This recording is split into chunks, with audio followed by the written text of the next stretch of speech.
Since time immemorial, people have wondered where they come from, where they're going, and who they are.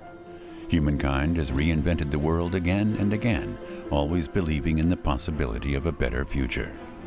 500 years ago, Martin Luther started the Reformation, transforming the way people worshipped and thought. Today, we're standing at another crossroads.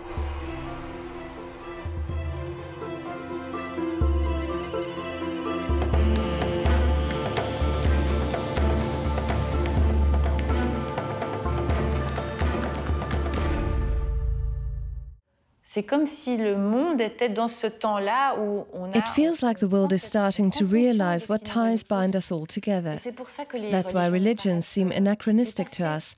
They feel very far away. I used to think about God a lot, but then I began to suspect I was only doing it to find some kind of answer. I think hope has to be the last thing to die, and I think we can have a better world. We just have to keep believing that we can and working for it. It's really, really easy to despair, but we shouldn't, not yet, because there's a lot still to fight for. Ever since humankind began to take control of its own destiny, our world seems to have become larger. Its horizons have expanded. But the past casts a long shadow. Today, fanatics use faith as a weapon of terror. The world has become more complex now that we've made ourselves the measure of all things. What can provide us with hope and stability? Are we ultimately all alone?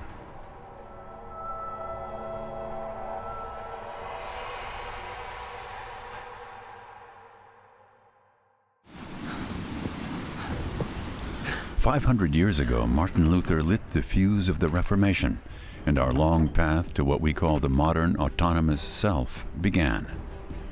Humankind started to discover the individual conscience as a source of personal responsibility. We see today's digital world not as a threat, but as an opportunity. Fast bound in Satan's chains I lay. Death brooded darkly o'er me. Sin was my torment night and day. In sin my mother bore me. My fears increased till sheer despair left naught but death to be my share. The pangs of hell I suffered." Martin Luther struggled with a sense of powerlessness. He felt abandoned by God. The church told sinners they would burn in hell. One night, consumed by fear, the young law student made a promise that would change his life forever. "Saint Anne, help me! If you let me live, I will become a monk." Back then, the devil was a vivid presence in people's lives, and indeed in Luther's life. Satan was as real a figure to people as God. He was his rival, a fallen angel determined to destroy God's work.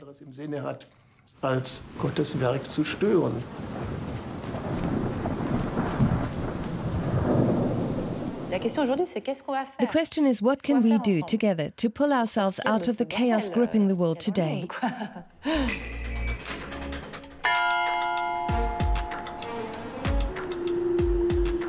Community, spirituality, religion.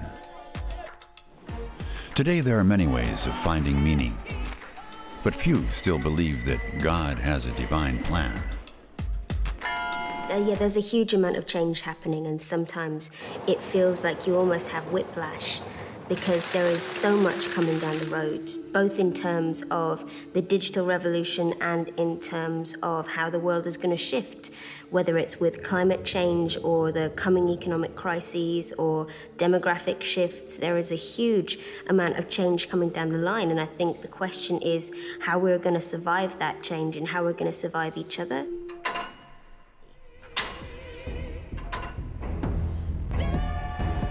In the late Middle Ages, the Church had the sole authority to tell people how to attain salvation. And anyone who disagreed with the Pope was denounced as a heretic and burned at the stake, like Jan Hus, a Czech priest who dared to challenge the Catholic Church. The church alone purported to know the answers to questions about the afterlife and the soul, and life, of course, was lived under the watchful eye of an almighty God. In the past, we used to have the view that God being able to see everything, control everything, was also the ultimate sort of eye in the sky. You couldn't hide from God.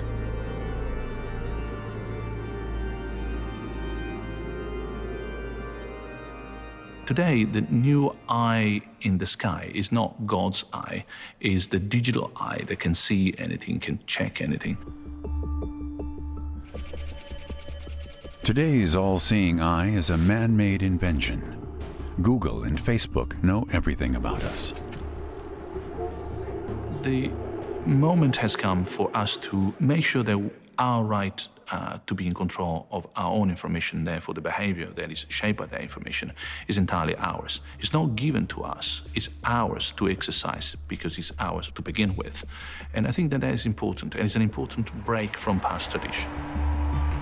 Edward Snowden is seen by many as a hero, his every utterance from his Russian exile followed on live stream by his fans. He defends the values of the digital world, but is also one of its sternest critics. Freedom of speech doesn't mean so much if you don't have the space, if you don't have the protected area to think about what it is that you really want to say. Same for freedom of religion. You have to be able to decide, free from outside influences, outside of social pressures, what it is that you truly believe. These days, many worry about the threat to privacy and to their individuality. But what exactly is this free, autonomous self that we defend so doggedly? Is it the way we feel? Is it the way we view the world? What is a person? What is an ego? It is that silent language that we have with ourselves. It is the capacity to speak to ourselves silently and to review who we are and who the others are in the recesses of our soul, with ourselves.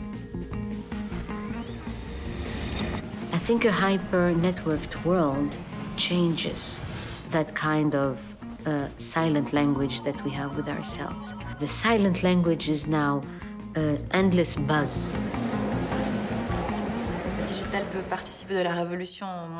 Digitalization could help bring about a global revolution. But throughout history, it's always been the same with technological developments. It's not only about new tools. They can help us. But ultimately what matters is what's going on in our hearts.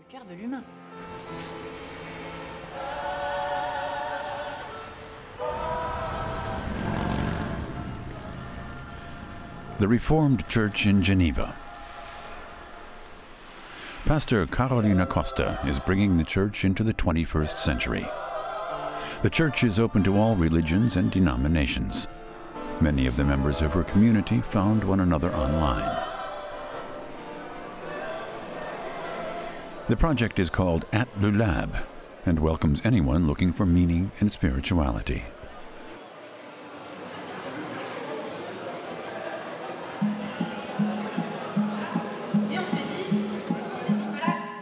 We all have one of these.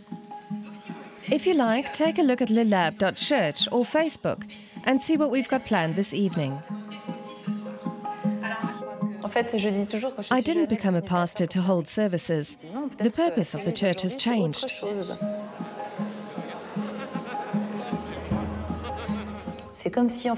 I believe that young people have reached a much higher plane of religious or spiritual awareness than in the past. Pastors used to be like teachers. They had a "I'm telling you how it is, I know better" attitude. But I believe a change is underway, and our community can also teach us. We can learn from one another.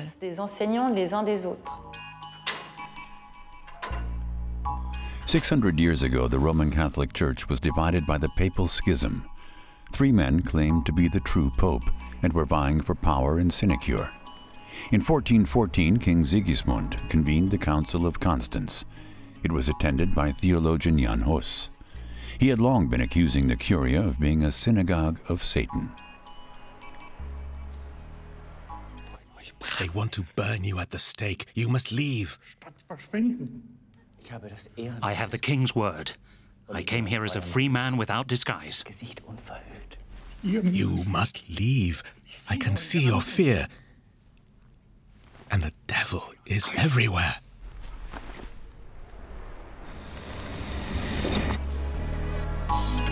The Constance archives reveal what happened to Hus. The mood at the council became increasingly hostile. But Hus refused to recant his condemnation of the Roman Catholic clergy.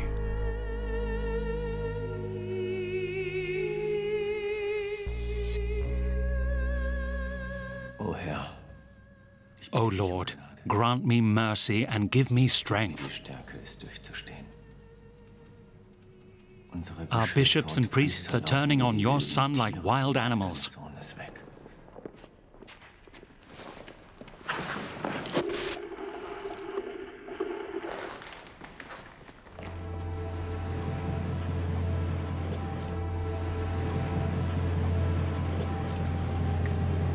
I believe in God, all our family believe in God, and our belief was so strong that make us keep on going, you know. It's very difficult when you face death or you face desperation. Regina Catrambone is based in Malta. She has her own boat and rescues migrants in distress from the Mediterranean. She and her husband founded MOAS, the Migrant Offshore Aid Station, with their own funds. And also the words of Pope Francis in 2013, when he went in Lampedusa, when he said that we need to break our bubbles in which we live, that we cannot be indifferent to the sufferings of others, that we need to use what we have, our talents and our skills, for others.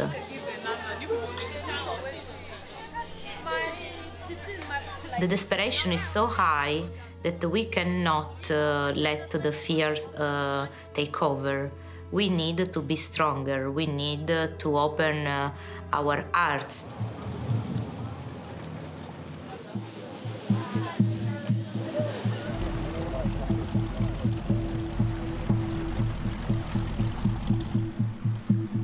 The idea of the self, the individual, did not always exist. Some 70 years after the Council of Constance, Renaissance artists began to rediscover the classical ideal of the autonomous man. The concept of the self began to take root.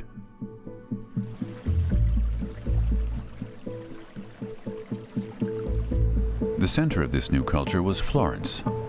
Leonardo da Vinci and Michelangelo freed themselves from the constraints of piety and superstition and celebrated the beauty of art. And art was no longer confined to churches, but also graced public squares, like the Piazza della Signoria.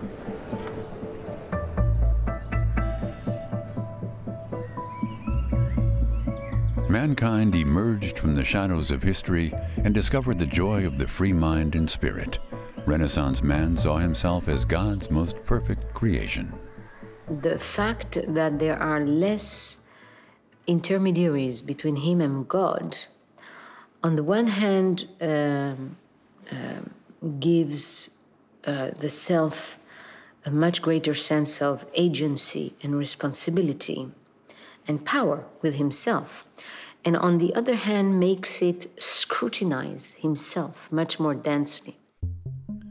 Leonardo da Vinci was an artist, but also sought to use science to understand mankind and to make man the measure of all things. In the eyes of the Church, this was sacrilege.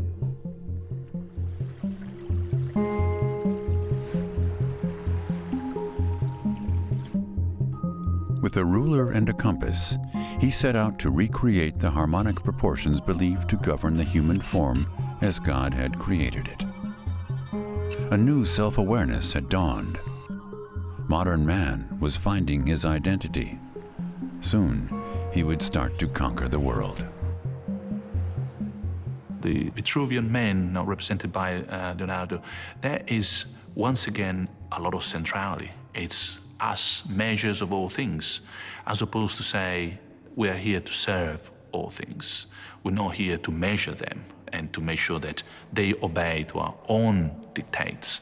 You see, some way we have treated nature as something that we wanted to dominate, control, master. And we've done this to each other as well. We've done this to the whole universe. And what I'm suggesting is that we should stop. At the Council of Constance, his enemies prepared to put Jan Hus on trial. A tall paper hat was placed on his head to mark him as a heretic. On the 6th of July, 1415, Jan Hus was sentenced to death by the Assembly of the Council.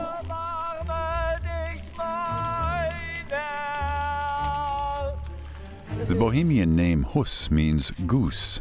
Supposedly, his last words were, "You this day burn a goose, but 100 years hence a swan will arise, whom you will not be able to roast or boil."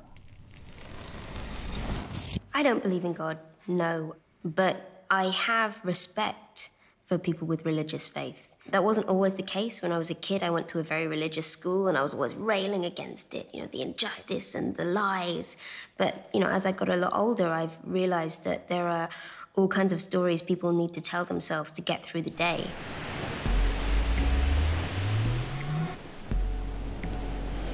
Laurie Penny is from Brighton on England's southeast coast. She's a genderqueer feminist. Her mother is a strict Catholic, her father Jewish. What I am against is people using religion to control other people. I'm against many of the gender doctrines of more extreme Islam. I'm against many of the controlling aspects of Orthodox Judaism, but the common factor is people using religion to control other human beings. And I don't think that is unique to any one religion.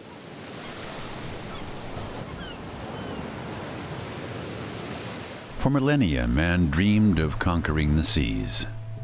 Around 1500, no one dreamt of distant shores because no one had ever traveled the entire world. The Christian church was a world unto itself, with Rome its capital. But it was a highly circumscribed world. Nothing was known of other cultures, faiths, and beliefs. Everything changed in 1500. Even today, what happened hasn't been fully grasped. People who discovered book printing, Columbus, the people during the Reconquista, Luther, and so on. Obviously, they were all doing their own thing, but they were all innovators. Einem unglaublichen Innovationsprogramm.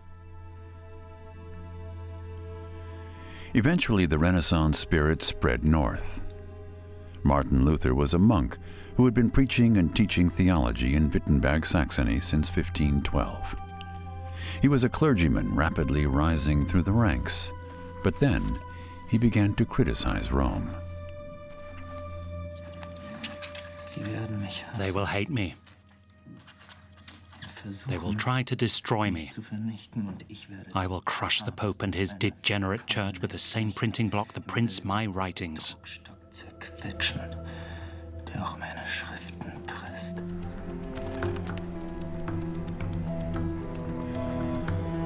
In Strasbourg around 1440, the goldsmith Johannes Gutenberg had begun experimenting with movable type and a printing press.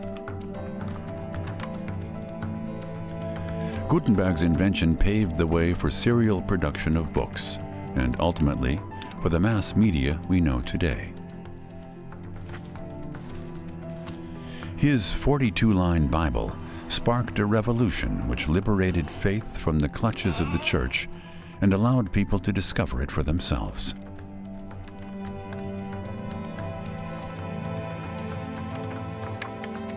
Knowledge makes our world better, and in particular, the wide diffusion of knowledge makes the world better. People need to make decisions out of the endpoints. The idea that some centrally located great minds can make decisions for all of society doesn't work.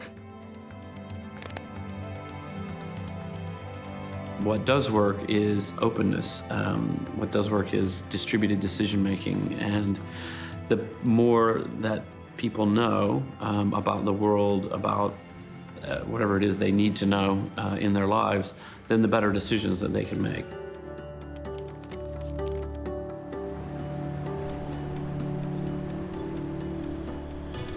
As a young Augustinian monk, Martin Luther went on a pilgrimage to Rome. There he found a disconcerting world that was nothing like what he had expected. Here in the heart of Christianity, he witnessed pilgrims being robbed by the church practice of selling indulgences. In Rome, Luther wanted an indulgence, but couldn't reconcile that with his conscience. He started asking, doesn't the church in Germany have anything better to do than send money to the Vatican?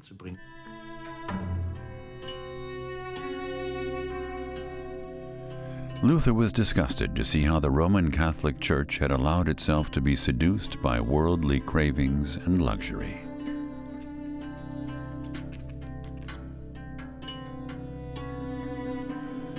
Back in Germany, he printed pamphlets that depicted the Pope as a greedy monster and criticized church abuses. Luther was angry about a system that was working very well, a system that had made religion and economics compatible. Salvation could be bought. Today we can still see how much religious terminology has entered the economic sector. Today we no longer redeem our sins, we redeem a loan. When we take out a loan, the German word for creditor is Believer, Gläubiger, and the German word for oath of disclosure is Offenbarung, revelation. Economics very clearly picked up on religious terminology. Aufsaugt. In Wittenberg, Martin Luther reinvented himself as a reformer, aided and abetted by the artist Lucas Cranach. His portraits of Luther were intended to make the church reformer better known. Luther was appointed professor of theology at the University of Wittenberg, which had been founded in 1502. In 1517, he wrote his 95 Theses against plenary indulgences and false religious practices. They reflected the growing anti-Roman sentiment in the country and turned Luther into a hero of the people. But he became a pariah of the Catholic Church. The image of Martin Luther with his hammer and nails is a 19th century invention. Who would have read the Theses had they been nailed to the door of the castle church in Wittenberg on the 31st of October 1517? A long text, 95 long, complicated sentences in Latin. But the legend of Luther nailing the 95 Theses to the door of the castle church is one that refuses to go away.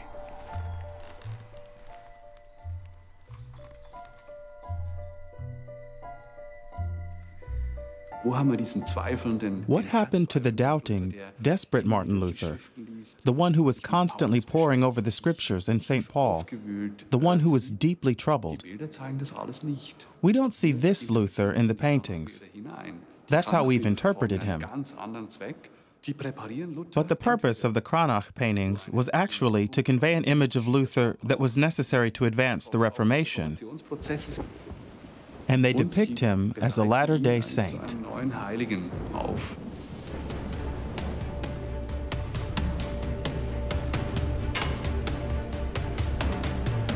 The image of the hero. Today we still like to see ourselves immortalized.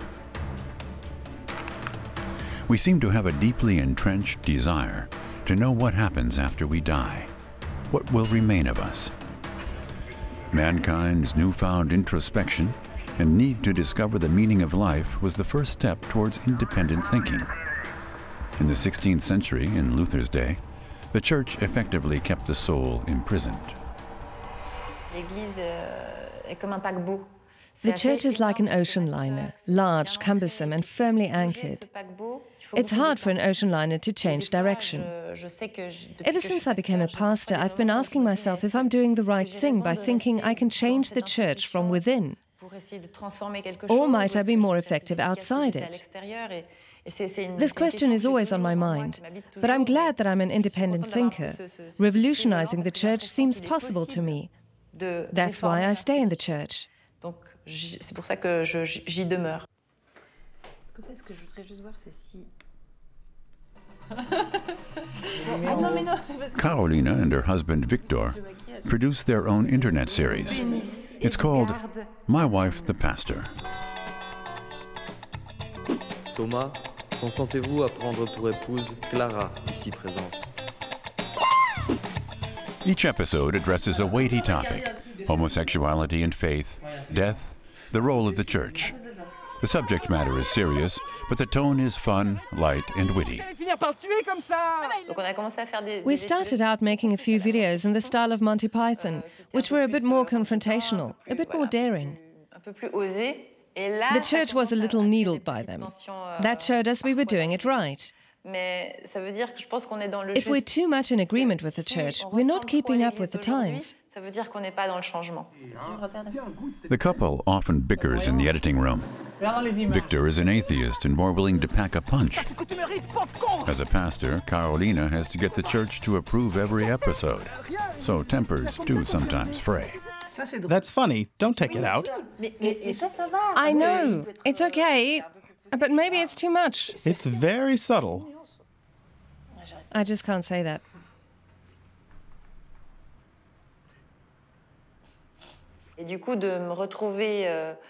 On the one hand, I'm a pastor, but on the other hand, I have an artistic side.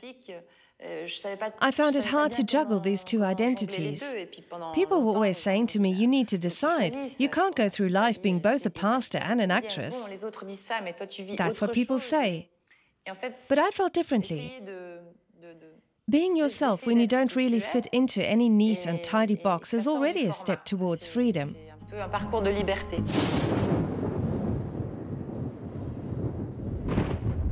It all began with Hus. He started everything. Luther's 95 theses were translated into German. By the time he was 36, he was famous. I will not burn. I am the swan. So far, he had failed to tell people how to rid themselves of their fear. But now Luther saw everything clearly.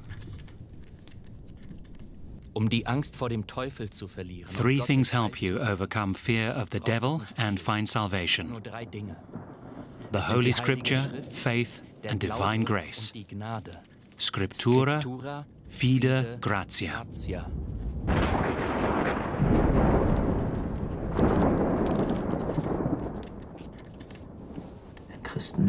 A Christian is a free lord over all things and subject to nobody. A Christian is subservient to all things and subject to everybody. Freedom and obligation to love thy neighbor. No one is superior to anyone else.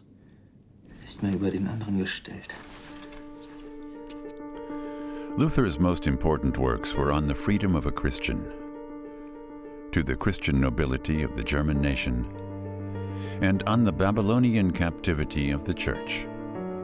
They changed the world, their publication marking the start of the Reformation. They amounted to nothing less than a call for individual freedom. What this freedom means is that if you possess true faith, you have the freedom of a Christian. But that doesn't mean freedom in a political sense, having the freedom to shape and decide political processes.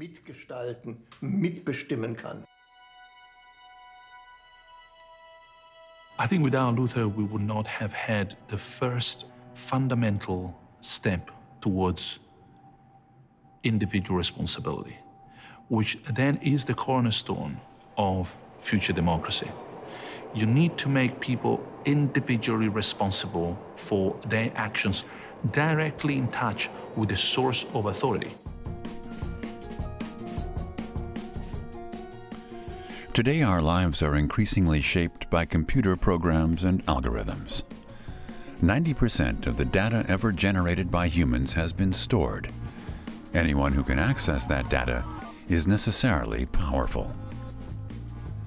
We might soon find our freedom and autonomy under threat. Just having the internet on a phone in your pocket makes you an entirely different kind of human being than human beings that existed for most of history. I think it's really, really important to have a network connecting people all over the world to each other, to have that way for people to find out information and talk to each other without the mediation of authorities and the state. People no longer feel that they can trust governments. And the only way that governments can truly avoid this is by making sure they hold themselves to the highest standards of behavior, to making sure they deliver a form of accountability where we see as the public when they do cross the line, when they do outrage the conscience. If they don't hold themselves to a higher standard of behavior than we, sort of the powerless private citizens, are held to, how can we trust them when they're invested with the greatest powers, the greatest privileges, the greatest capabilities, and yet whenever they break the law, nothing happens to them?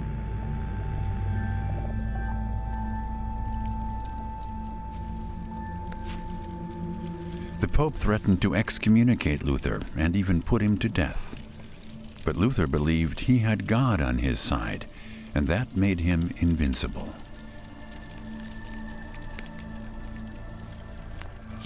They fear me like the plague. Who cares if they despise me and burn me at the stake? I will remain steadfast and tell the world that I have no choice but to obey my conscience and my God.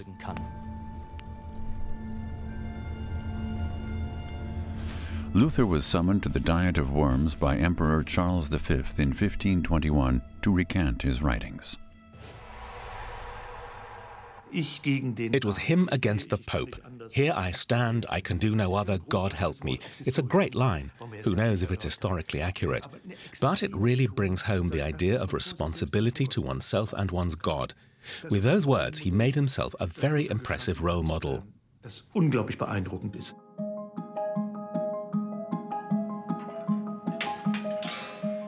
I identify with Luther in this respect because of the times he lived in.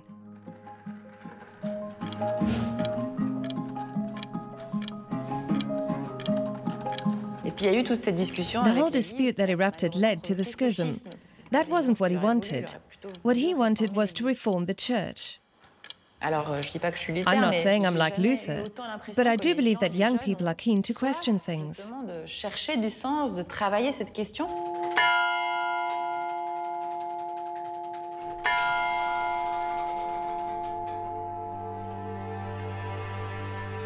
Luther fled the wrath of the emperor and the church and found refuge in Wartburg Castle, where he assumed the alias Junker Jörg. Now, not only was he haunted by fear of the devil, but also by his own conscience. I alone am to blame for what is happening. The stake, war, fanaticism, hell on earth. It is all my fault. In just 11 weeks, Luther translated the New Testament from Greek into German. He used simple language so that it could be understood by everyone. A guide to spiritual salvation. Protestantism, I think, marks a shift in the history of the self. The Protestant feels much more responsible for the content of his soul. But on the heels of this newfound conscience came self-doubt. In later centuries, Luther's legacy left many afraid they lacked spiritual strength.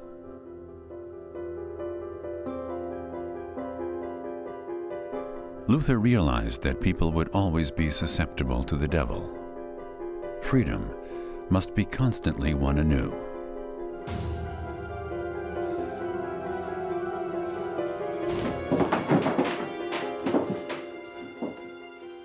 Did anyone ever enter heaven just because they were a pious monk?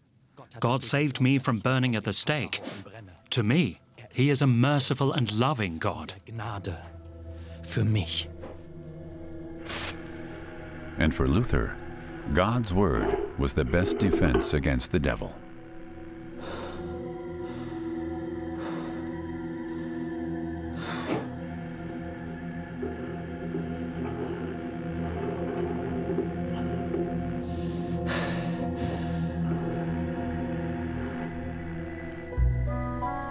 The complete Holy Scriptures, the Old and New Testament, were published in German in 1534.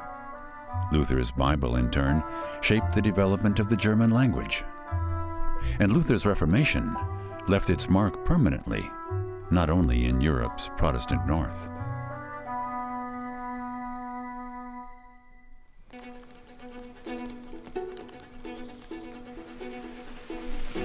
Luther was a rebel who fought for a church based on personal faith.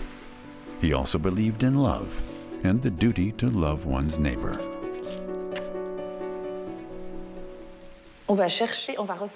We can seek and find love in everything we do, but it will always be incomplete. Everlasting love is elsewhere, in the bottomless well inside ourselves.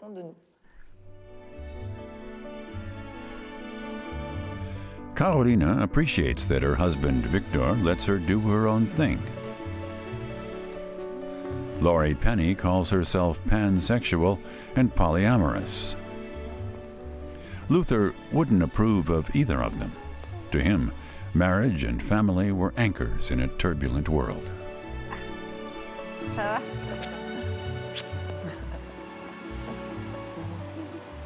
Now, what is love? It's an idea in our heads, and that idea is constantly changing. You know, the idea of romantic love is entirely different now than it was 100 years ago, and we think of these things as constant, but they're not constant at all. Luther rejected celibacy.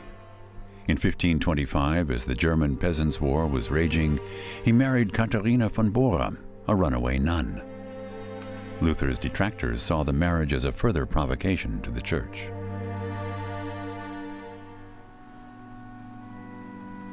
Attaining freedom through faith, a dream that began to turn sour. By the time he was 40, Luther was again preaching in Wittenberg. He was one of the most famous men in Germany, but he was convinced he was beleaguered by enemies. One cannot reform a world when everyone does as they wish and thinks only of themselves. That leads to chaos. We need a mighty fortress which forever reminds people of God. Led by Thomas Münzer, peasants in the German-speaking areas of Central Europe rose up against the aristocracy, armed with Luther's writings. But he did not support the insurrections. These rapacious, murderous mobs are riding roughshod over the Bible and dragging it through the mud. They should be put to death like rabid dogs. Martin Luther was petrified of chaos. Now he pinned his hopes on the princes and the Reformed Church to restore order. His finest moments were his writings of 1520, his appearance in Worms in 1521, his translation of the Bible, the New Testament, into German. That's Luther at his very best. It all went downhill after that. He only wrote about the Turks and the Jews in the second half of his life, writings that are very problematic by today's standards.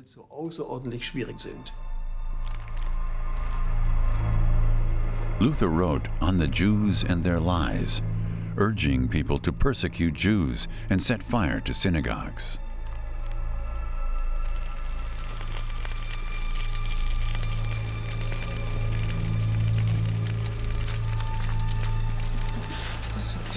Luther played a key role in advancing mankind's freedom and spiritual awareness. But in his later years, he succumbed to superstition and xenophobia. I believe that we can succeed if we are good. And to be good, you don't need to take a gun and kill someone else. That is not a religion. That is terrorism. That is craziness. The devil that Luther thought he had defeated had once again gotten his claws into him. He believed the devil was in cahoots with the Pope and peasants, Turks and Jews, to undermine the Reformation. Hus did not stand a chance. As for Munzer, he deserved nothing better. I killed Munzer too.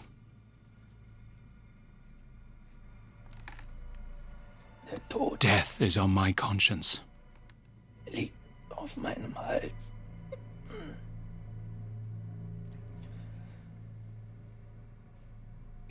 I did it because he would have killed my Lord.